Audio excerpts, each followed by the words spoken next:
Hello दोस्तों, आज हम जानेंगे कि भारत के केंद्र शासित प्रदेशों की विधानसभाओं में नामित सदस्यों को चुनने का अधिकार किसके पास होता है।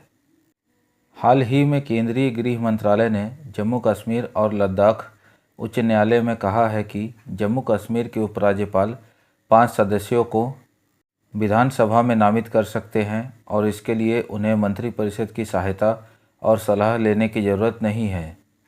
भारतीय संविधान संसद और राज्य विधानमंडलों के सदनों में नामित सदस्यों का प्रावधान करता है। राज्यसभा में राष्ट्रपति 12 सदस्यों को नामित करते हैं। इन सदस्यों को राष्ट्रपति संघ की मंत्रिपरिषद की सलाह पर नामित करते हैं। पहले लोकसभा में 2 एंग्लो इंडियन सदस्यों और राज्यों की विधानसभाओं में 1 एंग्लो इंडियन सदस्य भी नामित होते थे, लेकिन यह प्रावधान 2020 में समाप्त हो गया। वैसे राज्य जहां विधान परिषद है वहां लगभग 1/6 हिस्सा नामित सदस्यों का होता है। इन सदस्यों को राज्यपाल राज्य की मंत्रिपरिषद की सलाह पर नामित करते हैं, लेकिन केंद्र शासित प्रदेशों के लिए नियम अलग अलग हैं। राष्ट्रीय राजधानी क्षेत्र दिल्ली शासन अधिनियम 1991 की धारा 3 में दिल्ली विधानसभा में 70 निर्वाचित सदस्यों का प्रावधान है। दिल्ली विधानसभा में कोई नामित विधायक नहीं होते हैं। वहीं केंद्र शासित प्रदेश शासन अधिनियम 1963 की धारा 3 में पुडुचेरी विधानसभा में 30 निर्वाचित सदस्यों का प्रावधान है। इसमें यह भी प्रावधान है कि केंद्र सरकार पुडुचेरी विधानसभा में अधिकतम 3 सदस्यों को नामित कर सकती है। जम्मू कश्मीर पुनर्गठन अधिनियम 2019, जिसमें 2023 में संशोधन किया गया, इसकी धारा 14 में जम्मू कश्मीर की विधानसभा में कुल 90 निर्वाचित सीटों का प्रावधान है। इसके अतिरिक्त धाराएं 15, 15A और 15B यह प्रावधान करती हैं कि उपराज्यपाल जम्मू कश्मीर विधानसभा में अधिकतम 5 सदस्यों को नामित कर सकते हैं, जिनमें 2 महिलाएं, 2 कश्मीरी प्रवासी और पाकिस्तान अधिकृत कश्मीर से विस्थापित एक व्यक्ति शामिल होगा। पुडुचेरी विधानसभा में सदस्यों के नामांकन की प्रक्रिया के लक्ष्मी नारायण बनाम भारत संघ 2018 मामले में मद्रास उच्च न्यायालय के समक्ष आई थी।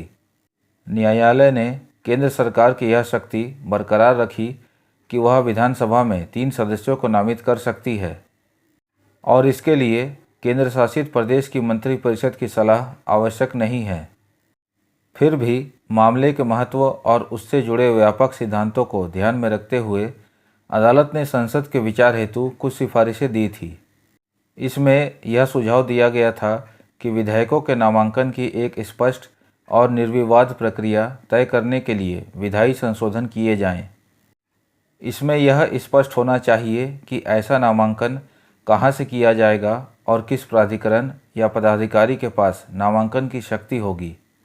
हालांकि अपील पर सर्वोच्च न्यायालय ने मद्रास उच्च न्यायालय के इस निर्णय में की गई सिफारिशों को निरस्त कर दिया।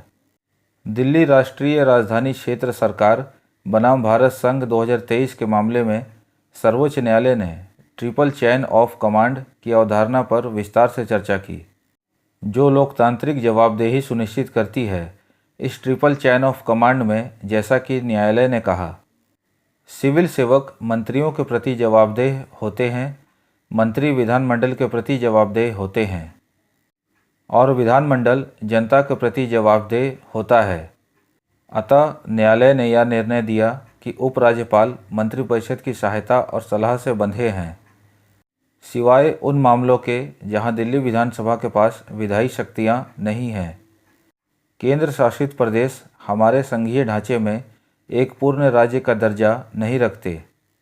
फिर भी जिन यूटी में विधानसभा है वहां अपनी निर्वाचित सरकार होती है जो जनता के प्रति जवाबदेह होती है।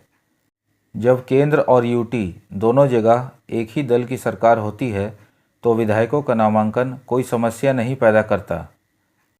लेकिन केंद्र सरकार और यूटी सरकार के बीच राजनीतिक मतभेद लोकतांत्रिक प्रक्रिया को बाधित नहीं करने चाहिए।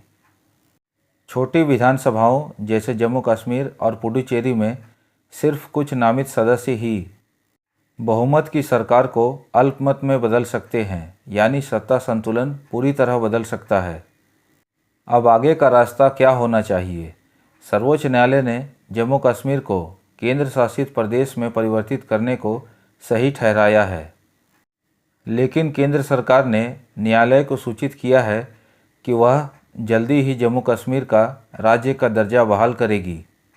इसलिए विशेषज्ञों का मानना है कि जम्मू कश्मीर में 5 सदस्यों का नामांकन उपराज्यपाल को मंत्रिपरिषद की सलाह पर करना चाहिए। इससे लोकतांत्रिक सिद्धांत और जनता का जनादेश सुरक्षित रहेगा। आपको ये वीडियो कैसा लगा? लाइक करें, शेयर करें और चैनल को सब्सक्राइब करें ताकि आपको ऐसे ही और यूज़फुल इनसाइट्स मिलते रहें। Thank you.